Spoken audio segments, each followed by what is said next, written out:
Hello, everyone. Becky and Aaron here. We want to talk a little bit more about marriage, something that can be very, very fun, very, very cool. Um, Kind of figuring out, talking about the things that have worked for us and some of the things over the years that we've found out that we've done wrong and learned our lessons and found out that some things work, some things don't work, and kind of just a theme for this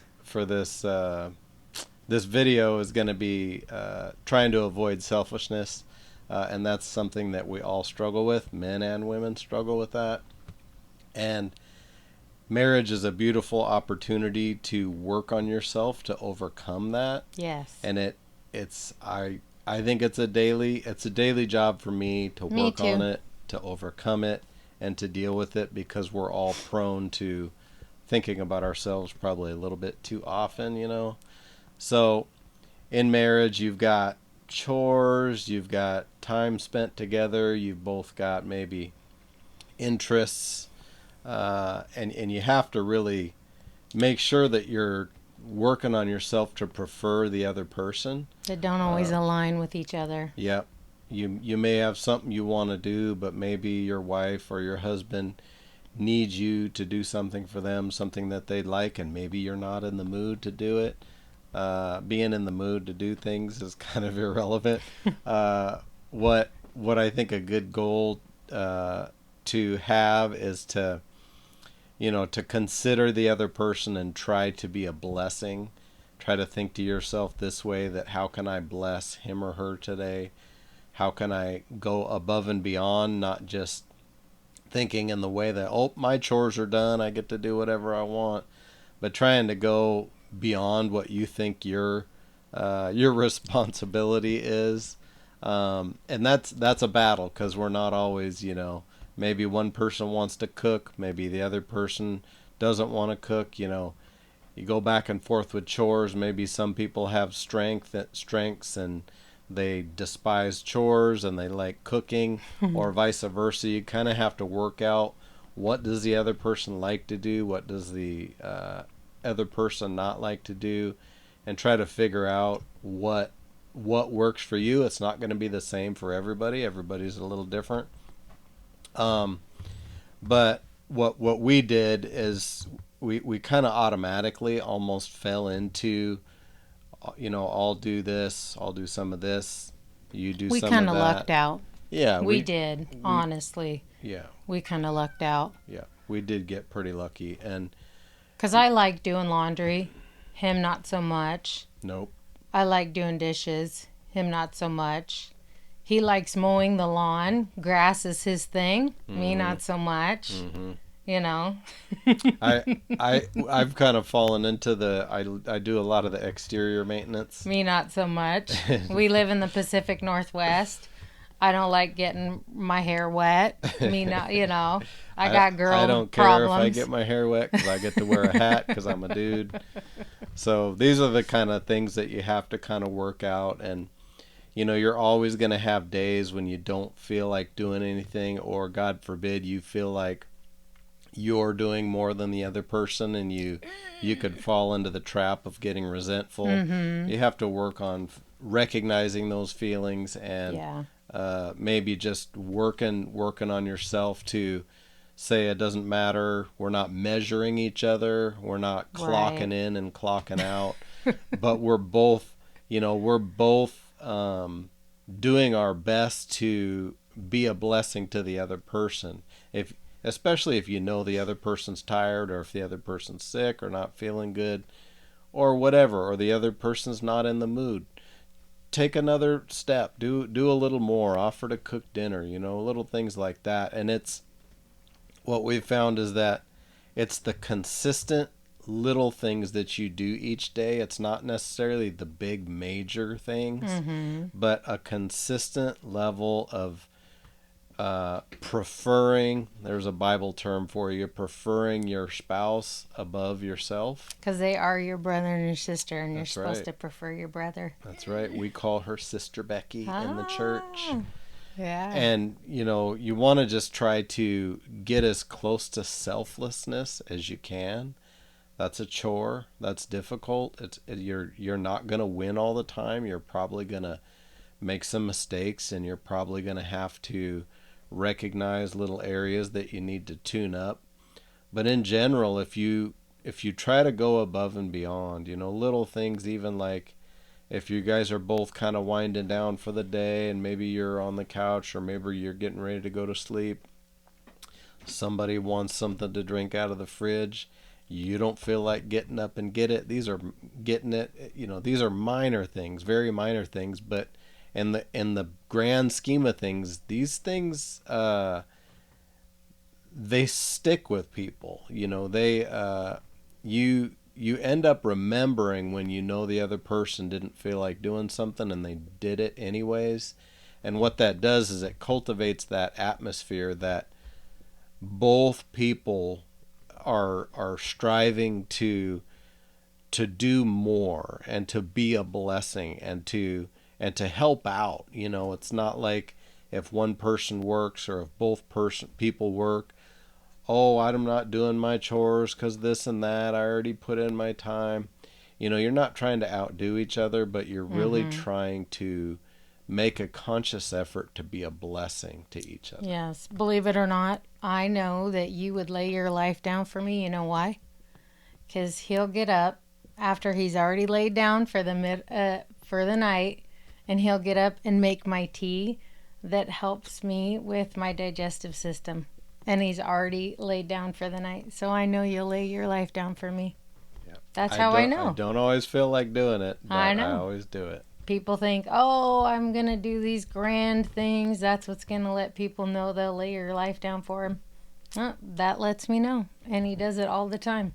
Well, if Because, if you tell your wife, sorry to interrupt, if you tell your wife you'll take a bullet for her, or you'll fight off some deranged homeless attacker, that doesn't measure up. If you or she's not going to believe you, put it that way, if you won't go get her a snack out of the fridge or go get her make her some tea. She's not going to believe you, dude. She's going right to be when like, he's yeah, you're not going to when do his that for head's me. hit the pillow and he's ready for bed, oh, I know he'll lay his life down for me. Absolutely. Another thing I was thinking of as he was talking is don't wait until you're resentful. If you do feel like you guys are one is doing more than the other, don't wait until you're upset. Maybe bring it up. Say, hey, I feel like, you know, man, I feel like I'm doing more. And then maybe just talk about it because he may or she may feel like, no, that's not the case. And you guys can talk through it because these are legitimate feelings that you feel. And, maybe there's some misinterpretation on how that's going. I mean, it isn't a competition, it isn't a merit system, like he was saying, but sometimes these are human feelings that come up and they do need to be discussed because you guys don't want to have there be a wedge between you about it, and you do want to feel like you guys are loving each other in that. And for people who your love language is acts of service, this really will affect you if this is not something you feel like you're getting from the other person. So it is a huge deal for those of you that this is a thing. And I think for both of us, I know for me, acts of service is a love language. And Hmm. so if he's not mowing the lawn and he's not helping out, I feel like, oh, he doesn't care about me. So it is a big deal. So I know for those of us who are on that's part of how our love meter gets full. Hmm. It is a big deal. So make sure that you're communicating. You're going to hear me on all these videos talk about communicate, communicate, communicate, communicate. So it's a big, big, big deal. So, and then maybe try to mix it up and gain an appreciation for what the other one does.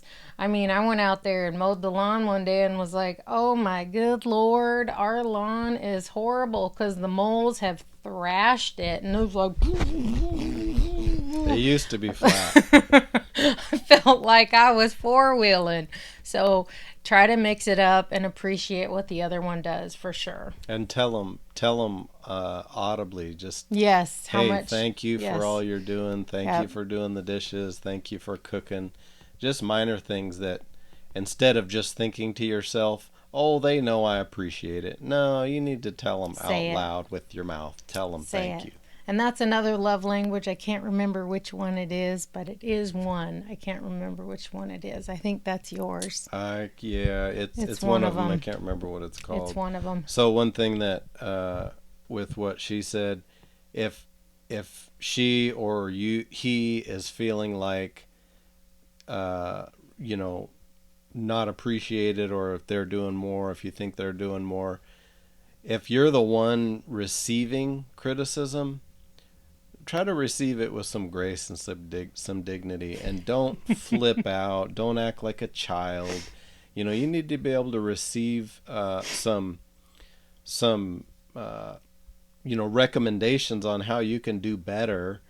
No matter what you think you're doing, you can always improve and do more. So Because try it's to going to try to hurt. receive it with some Yeah. humility. Don't be so swelled up and puffed up in Yeah. your opinion of yourself that you can't receive any kind of criticism. It's good for you. You need to be able to take it. Because let's be honest, it'll hurt, but, Yeah. we probably need it. Well, and you don't, Well, we do need it. and if you get upset at have receiving a little criticism, the temptation is going to be to attack back Sure, and to say sure. stupid things like, "Well, you never blah blah blah blah." Right. So you Yeah, don't want yeah. to do that. You don't want to Yeah. attack back, but Be keep sweet. keep your mouth shut, smile, Be sweet. be sweet. Even if you don't feel like being sweet, here's a Mm-hmm. revelation: you can actually be sweet even if you don't feel like being Right. sweet. That's a big one. Yeah. Yeah. My grandma ranger said, "You be purty now." So these are just a few things that we wanted to encourage everybody to go above and beyond for your spouse. Make them grateful as much as you can every day that they actually said yes to marrying you, Thank even you, if it's been Jesus. 5 years, 10 years, 15 years, 30 years. Especially men, when it comes to chores, men are not always good about chipping in with That's woman's chores. work. And yeah, that's they think it's back in the 50s and a woman needs to be barefoot in the kitchen while he's sitting on the couch watching football, drinking beer or something like Ooh. that. It'd be better to get up off that couch and go help her do dishes, or let her sit on the couch and you go do dishes. I know some would consider that blasphemy, but you need to be co-equal partners. You need to both Amen. both be working. This is both of your Amen. houses. It's not her house, it's not my house. It's both of your houses. You're Amen. both responsible for doing your part. Amen. You're both responsible for taking care of the kids. If one person's always dealing with, like, if you have babies or little kids, one person's always changing the diapers, one person's always getting up in the middle of the night. Switch it up, change roles. It'll help you appreciate the other person, and for all that they do, and make sure one person's not doing. The point is, make sure one person is not doing all the work and the other person is doing next to nothing. That will, no matter what, build resentment over time. There's no way of getting around that. You're preaching, honey. I know, I'm getting kind of Woo! riled up here, so we better chill out and not get going We're trying to get viewers. too far here. So, and if you guys want to respond to some of these videos, in the comments, and just mention something in there. If there's certain topics you want us to cover, we're kind of just getting started here, and we're always interested in feedback and what people want to hear. We've already covered a few questions previous videos, so you can find these videos on Instagram and Facebook. I think it's Live for More 76 on Instagram, and then YouTube at Live for More 310. That's with the number 4, and then also SeattleGospelAssembly.com. All right, And our everybody. Facebook page, our Seattle Gospel Assembly Facebook Yep. page. And Yep. I'm adding it to mine just because I have friends that you don't have that Mm-hmm. aren't following Seattle Gospel She's saying she Assembly. has more friends than me. That's rude. All right. Lord bless everybody. Have a great All right. night. Love you all.